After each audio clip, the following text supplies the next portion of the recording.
இயேசு கிறிஸ்துவுக்குள் பிரியமான சகோதர சகோதரிகளே, பிள்ளைகளே, தவக்காலத்திலே நாங்கள் பயணித்துக் கொண்டிருக்கின்றோம். இந்த நாட்களிலே ஆண்டவர் இயேசுனுடைய பாடுகள் மரணத்தை நாங்கள் தியானித்துக் கொண்டிருக்கின்றோம்.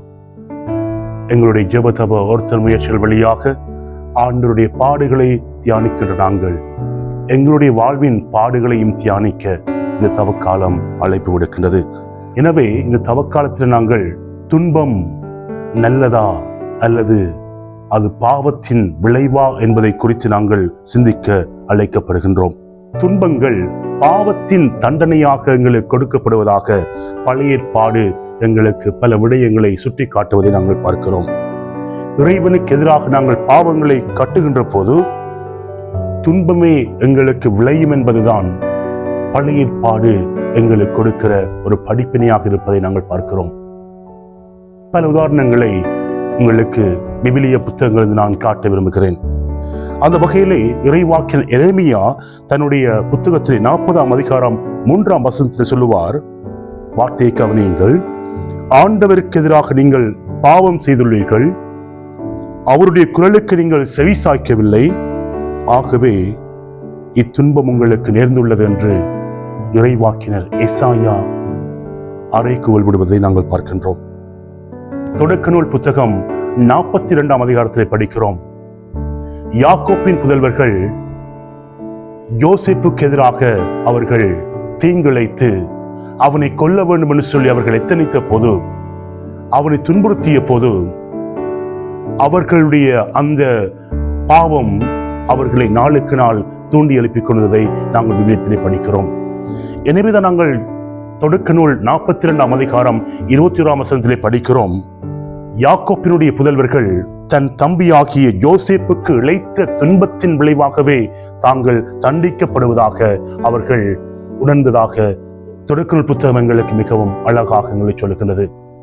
உண்மையாகவே நம் சகோதரரை முன்னிட்டே நாம் இப்பொழுது தண்டிக்கப்படுகிறோம் என்றும், தன் உயிருக்காக எவ்வளவு துயரத்துடன் நம்மிடம் கெஞ்சி மன்றாடினான் என்றும், நாமே அவனுக்கு செவி சாய்க்கவில்லை, அதனாலே நாங்கள் இந்த துன்பங்களை அனுபவிக்கிறோம் என்று சொல்லி யாக்கோப்பின் புதல்வர்கள் தங்களுடைய பாவ நிலையை உணர்ந்ததாக தொடக்க நூல் புத்தகம் 42ஆம் அதிகாரம் எங்களுக்கு சொல்வதை நாங்கள் பார்க்கிறோம். பிரியமானவர்களே, அது மட்டுமல்ல, சிலர் தங்கள் தீய நெறிகளை முன்னிட்டே நோய்களுக்கும் துன்பங்களுக்கும் உள்ளாகிறான்னு சொல்லி திருப்பாடல் ஆசிரியர் திருப்பாடல் 107 மிகவும் தெளிவாக எங்களுக்கு சொல்வதை நாங்கள் பார்க்கிறோம். அது மட்டுமல்ல, நாங்கள் கட்டிக்கொள்கிற பாவத்தின் விளைவு துன்பம் சாவு என்பது விடுதலை பயண நூலிலும் எங்களுக்கு படம் பிடித்து காட்டப்படுகின்ற ஒன்றாக இருப்பதை நாங்கள் பார்க்கிறோம். அதில் நாங்கள் பார்க்கிறோம், யாவே இறைவன் இஸ்ரேல் மக்களை தன்னுடைய சொந்த இனமாக தேர்ந்தெடுத்து பார்வோனின் அடிமைத்தனத்திலிருந்து அந்த மக்களை மீட்டு வந்து பாலும் தேனும் பொழிகின்ற அந்த கானான் தேசத்தை நோக்கி வழிநடத்துகிற போது அவர்கள் பாலைவனத்திலே கஷ்டப்பட்ட வேளையிலே தங்களை மீட்டு வந்த இறைவனை, யாவை இறைவனை மறந்து வேற்று தெய்வங்களை வழிபட்டு பாவ வாழ்க்கைக்குள்ளாய் வாழ்ந்து கொண்டிருக்கின்றார்கள். தங்களை மீட்டு வந்த இறைவனை மறந்து அவர்கள் பொன்னால் ஒரு கன்றுக்குட்டியை செய்து இதுவே எங்களை மீட்டு வந்த தெய்வம் என்று சொல்லி அவர்கள் வழிபடுகின்ற போது 3000 இஸ்ரேலர் கொல்லப்பட்டார்கள் என்று சொல்லி அங்கு சொல்லப்படுவதை நாங்கள் பார்க்கிறோம். பிரியமானவர்களே, இதை இன்னும் ஆழப்படுத்தவே தூய பவுலடிகளார் ரோமேயர்கள் திருமுகம் 6ஆம் அதிகாரம் 23ஆம் வசனத்தில் மிகவும் அழகாக சொல்கிறார், பாவத்துக்கு கிடைக்கும் கூலி சாவு என்று சொல்லி மிகவும் ஆணித்தரமாக தூய பவுலடிகளார் எங்களுக்கு சொல்வதை நாங்கள் பார்க்கிறோம். ஆக இன்று நாங்கள் அனுபவிக்கிற துன்பங்கள், கஷ்டங்கள், வேதனைகள், சாவு எல்லாமே நாங்கள் கட்டிக்கொள்கிற பாவத்தின் விளைவு என்று சொல்லி தொடக்க நூல் ஆசிரியர் மிகவும் அழகாக சொல்கிறார். அதற்கு நல்லதொரு உதாரணம் தான் தொடக்க நூல் ஆசிரியர் எங்களுடைய ஆவி பெற்றோரை குறித்த ஒரு விடயத்தை குறிப்பிடுவார். இறைவன் ஆவி பெற்றோரை படைக்கிற போது, ஆதாம் ஏவாளை படைத்த போது படைப்பின் சிகரமாக அவர்களை படைத்தார் என்றும், தன்னுடைய சாயலாக அவர்களை உருவாக்கினார் என்று சொல்லியும் வேத புத்தகத்தில் நாங்கள் படிக்கிறோம். அவ்வாறு தன்னுடைய சாயலாக உருவாக்கிய இறைவன் அவர்களுக்குரிய மதிப்பையும் மாண்பையும் கொடுத்து ஏதேன் தோட்டத்திலே வாழ்கிற பாக்கியத்தை கொடுக்கிறார். எப்பொழுது எங்களுடைய ஆதி பெற்றோருக்கு பேராசை வந்ததோ, எப்பொழுது அவர்கள் கடவுளை போல் ஆக வேண்டும் என்று சொல்லி அவர்கள் சிந்திக்க ஆரம்பித்தார்களோ, அந்த நிமிஷமே அவர்கள் பாவத்துக்குள்ளாய் விழ ஆரம்பிக்கின்றார்கள். ஆண்டவர் சொன்னார், இந்த ஏதேன் தோட்டத்தில் இருக்கிற எல்லா மரத்தினுடைய கனியையும் சாப்பிடுங்கள், ஆனால் நன்மை தீமை அறிகின்ற இந்த மரத்தினுடைய கனியை சாப்பிட வேண்டாம் என்று சொன்ன போது பாம்பினுடைய சூழ்ச்சிக்கு அவர்கள் ஆளாகி அந்த உண்பதனாலே நாங்கள் பார்க்கிறோம் அவர்கள் பாவத்துக்கு விழுகின்றார்கள். அந்த பாவம் மனித குலத்தையே கவியதை நாங்கள் பார்க்கிறோம். அந்த பாவத்தின் விளைவுதான் இன்று நாங்கள் அனுபவிக்கிற துன்பங்கள், துயரங்கள், சாவு என்று சொல்லி இன்று நாங்கள் தொடக்க நூல் புத்தகத்திலே படிக்கிறோம். இயேசு கிறிஸ்துவுக்குள் பிரியமானவர்களே, எனவே எவ்வாறு ஆதி பெற்றோர் பெற்றுக்கொண்ட அருள் வாழ்வை அவர்கள் பாவத்தின் வழியாக இழந்து அவர்கள் ஏதேன் தோட்டத்தில் துரத்தப்பட்டார்களோ, அதே போலதான் பல தடவையும் நாங்கள் திருமுழுக்கின் வழியாக பெற்றுக்கொண்ட ஆசீர்வாதங்களை நாங்கள் கட்டிக்கொள்கிற பாவத்தின் நிமித்தம் நாளுக்கு நாள் இழந்து கொண்டிருக்கிறோம் என்பதை இந்த தவக்காலத்தில் நாங்கள் ஒவ்வொருவரும் சிந்திக்க வேண்டும்.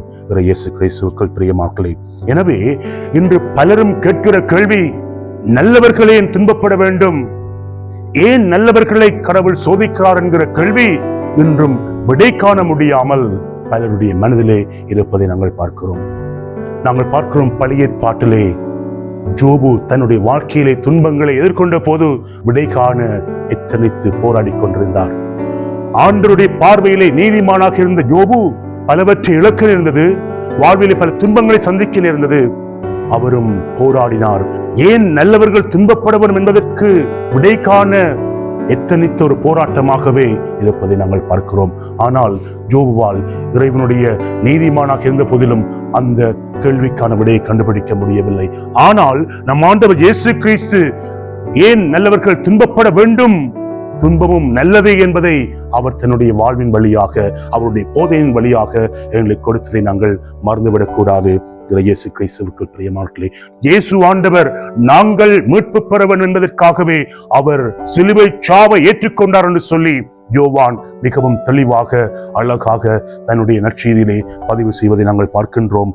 இயேசு கிறிஸ்துவுக்கு பிரியமானவர்களே, துன்பம் ஒரு சாபம் அல்ல, மாறாக மீட்புக்கான ஒரு வழி என்பதை இயேசு ஆண்டவர் தெரிந்திருந்தார், அறிந்திருந்தார். அதனால் தான் இயேசு ஆண்டவர் யோவான் நற்செய்தி 11ஆம் அதிகாரம் 50ஆம் வசனத்தில் சொல்லுவார், ஒரு இனம் முழுவதும் அழிந்து போவதை விட ஒரு மனிதன் மட்டும் மக்களுக்காக இறப்பது நல்லதென்று சொல்லி அவரே அதற்கு முன்னுதாரணமாக எங்கள் எல்லோருக்காகவும் அவர் தன்னுடைய வாழ்வை சிலுவையிலே பலியாக்கினார்.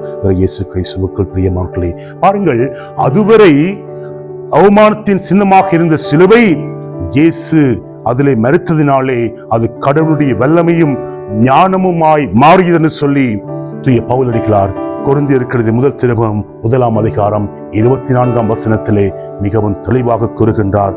இயேசு கிறிஸ்துவுக்குள் பிரியமானவர்களே, எனவே துன்பம் நல்லதே.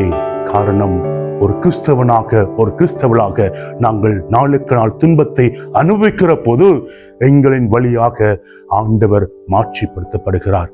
இதைத்தான் நாங்கள் விவிலியத்திலே படிக்கிறோம். பிறவியிலே பார்வையற்றிருந்த ஒருவனை இயேசுவும் கொண்டு வருகின்ற போது சீடர்கள் இயேசுவை பார்த்து கேட்டார்கள், இவன் பார்வையற்றவனாய் பிறந்தது, பார்வையற்றவனாய் இருப்பது இவன் செய்த பாவமா அல்லது அவனுடைய பெற்றோர் செய்த பாவமா என்ற கேள்வியை சீடர்கள் இயேசுவை பார்த்து கேட்ட போது இயேசு ஆண்டவர் சொன்னார், கடவுளுடைய மாட்சி அவன் வழியாகவே வெளிப்படவே அவன் இவ்வாறு பிறந்தான் என்று சொல்லப்படுகிறது. பிரியமானவர்களே, எங்களுடைய வாழ்க்கையிலும் நாங்களும் துன்பங்களை அனுபவிக்கிற போது நாங்கள் துவண்டு விடப் போகக்கூடாது. மாறாக ஆண்டவருடைய மாட்சி எங்கள் வழியாக வெளிப்படும் என்ற நம்பிக்கையோடு நாங்கள் வாழ எத்தனிக்க வேண்டும். இரண்டாவது, நாங்கள் துன்பப்படுகிற போது சந்தோஷப்பட வேண்டும். காரணம், எங்களுடைய விசுவாசம் நாளுக்கு நாள் ஆழப்படுத்தப்படுகின்றது. பாருங்கள், இறைவார்த்தை சொல்கின்றது, உங்கள் நம்பிக்கை மெய்ப்பிக்கப்படவே நீங்கள் துன்பப்படுகிறீர்கள் சொல்லுவார். நாங்கள் நாளுக்கு நாள் துன்பப்படுகிற போதுதான் ஆண்டவர்கள் வைத்திருக்கிற விசுவாசம் உறுதிப்படுத்தப்படுகிறது. அந்த விசுவாசம் ஆழப்படுத்தப்படுகிறது என்பதை தூய பேதுரு மிகவும் அழகாக தன்னுடைய 1 திருமுகம் 1 அதிகாரம் 7ஆம் வசனத்தில் சொல்வதை நாங்கள் பார்க்கிறோம். அது மட்டுமல்ல, நாங்கள் துன்பப்படுகிற போது நாங்கள் மிகுந்த பலன் கொடுக்கிற மக்களாய் மாறுவோம். காரணம், இயேசு ஆண்டவர் சொல்லியிருக்கின்றார், கோதுமை மணி மண்ணில் விழுந்து மடிந்தால் ஒழிய அது பலன் கொடுக்காது. நாங்கள் துன்பத்தை அனுபவிக்கிற போது, வேதனை அனுபவிக்கிற போதுதான் நாங்களும் இறைவனுக்கேற்ற சாட்சிகளாய் வாழ்ந்து நாங்களும் மிகுந்த கனி கொடுக்கிற கிறிஸ்தவளாய் பயணிக்க இந்த தவக்காலம் எங்களுக்கு வழிகாட்ட வேண்டும் என்பதை நாங்கள் விளங்கிக் கொள்ள வேண்டும். தொடர்ந்துமாய் நாங்கள் துன்பங்களை அனுபவிக்கிற போது நல்ல மனநிலை ஏற்றுக்கொள்வோம். துன்பத்தை கண்டு நாங்கள் ஓடி ஒதுங்காமல், நாங்கள் துன்பத்தின் வழியாகத்தான் மீட்பு என்பதை உணர்ந்தவர்களாக தன்னுடைய அன்றாட சிலுவையை சுமந்து கொண்டு என்னை பின்பற்றி வாருங்கள் என்ற இயேசுனுடைய அறைகூவலை நாங்கள் என்னுடைய மனதிலே எடுத்துக்கொண்டவர்களாக தொடர்ந்துமாய் இந்த தவக்காலத்திலே பயணிப்போம். துன்பங்களுக்காக நன்றி சொல்லுவோம். அதன் வழியாக ஆண்டவர் என்னுடைய வாழ்க்கையை சொல்ல வருகின்ற செய்தியை ஏற்று நாங்கள் தவக்காலத்திலே ஆண்டவருக்கு பிரியமான வாழ்க்கை வாழ நாங்கள் முயற்சிப்போம். ஆமென்.